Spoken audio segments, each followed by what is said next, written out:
So suffering is part of our Christian life, okay? And not all suffering is an indication of doing something wrong that we deserve it. So Peter makes it extremely clear that suffering is part of the Christian life. He says, don't be surprised. Nothing strange is taking place. The trial is not strange. It's easy as Christians to default to being shocked at our circumstance, like God would never allow such a thing to happen to me. Or the enemy may even convince us that God must be angry with us to allow such a thing, or God must have abandoned us to allow such a terrible circumstance to take form in our life. But Peter says, don't be surprised, and that we should be very glad for the trial. Now, that makes absolutely no sense to our earthly minds, which is the whole point, right? If you write this down, go there, read it for yourself. Mark chapter 8, mainly in verses 32 and 33, I'm going to hit on.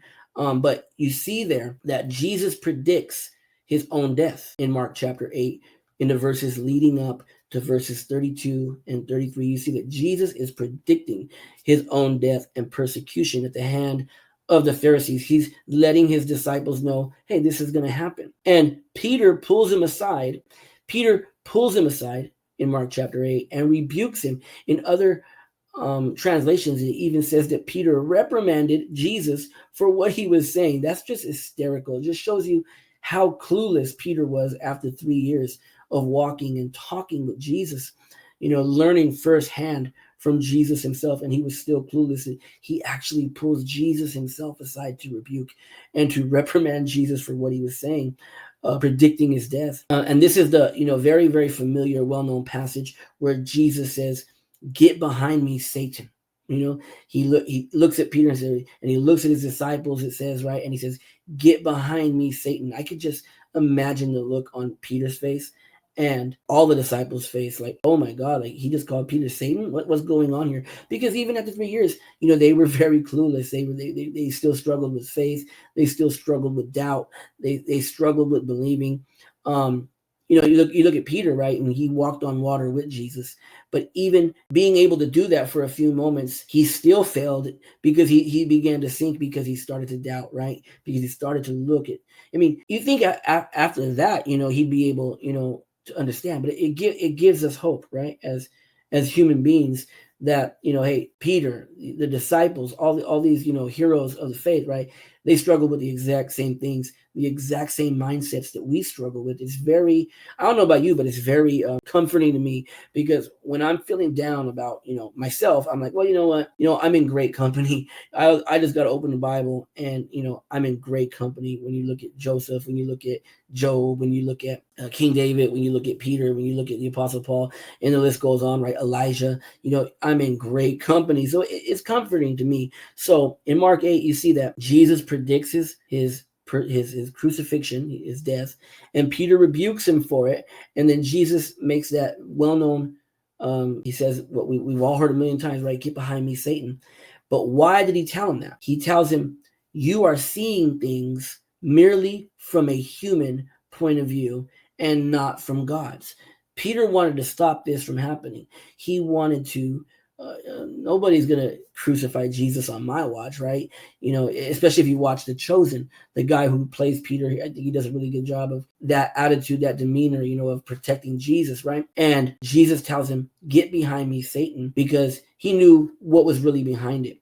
It was the enemy that was, causing Peter to say these things, because if nobody wanted to stop that from happening, then the enemy himself, because he knew that Jesus going to the cross was what needed to happen. So the enemy wanted to stop that at all costs. So he was even using Peter to try to, stop it from happening. But of course, you can't fool Jesus. You can't deceive Jesus. So he says, get behind me, Satan. And he tells Peter, you are seeing things merely from a human point of view and not from God's. And we all struggle with that, starting with myself. I struggle every day with seeing things from merely my human point of view, my human perspective, and not from God's.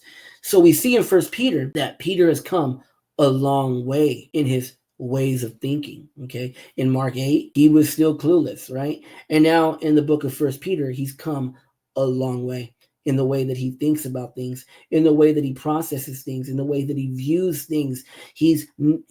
That human point of view is always there, right? It's always there. That's our default, right? And I'm sure that Peter still had that human point of view. He wasn't some superhuman Christian, but now he had matured. He had seen so many things, and he had now come to a point where he saw things differently, and he was able to see things from his human point of view, but then see things from God's point of view, and now understand. So Peter has come a long way in his way of thinking, and I look forward to coming a long way in my way of thinking as well, because I'm not there yet. I'm just trying to get to that point, right? I'm trying to get to I'm not trying to say that I'm trying to get on the level of Peter. I'm just saying that as I study, as I do these Bible studies, I'm always talking to myself first.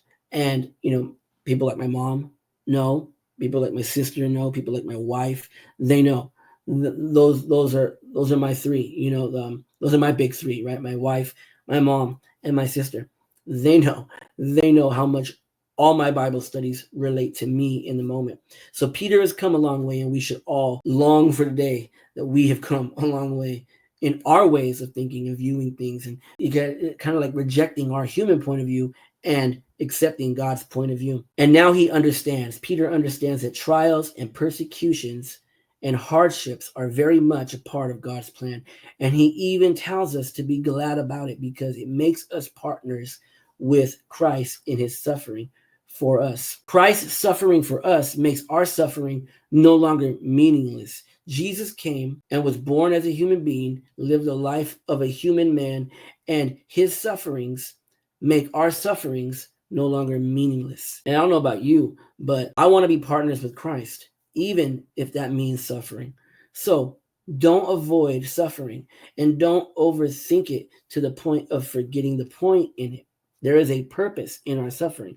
Don't waste the valuable lesson inside of the suffering by being angry with God over it. That was me all last year, 2024, right? All of 2024 was a struggle for me. And like I said, my wife knows, my mom knows, and my sister, and my brother-in-law Angel. Those are the four people that know every little thing about my struggles in my situation, last year, and even into the beginning months of this year, because I'm a slow learner. If you haven't noticed, I learn extremely slow. I'm always processing things, but I'm just not accepting it. And the reason why is because I was trying to do it in my strength. We can't do anything in our strength. We can do a lot of things on our own, but nothing of value. And we have to always remain connected, right, to Jesus, to the vine, right? And I struggled all 2024. 2024, from a human perspective, was a lost year for me. But obviously, from God's point of view, I learned a lot. And it was all allowed by God.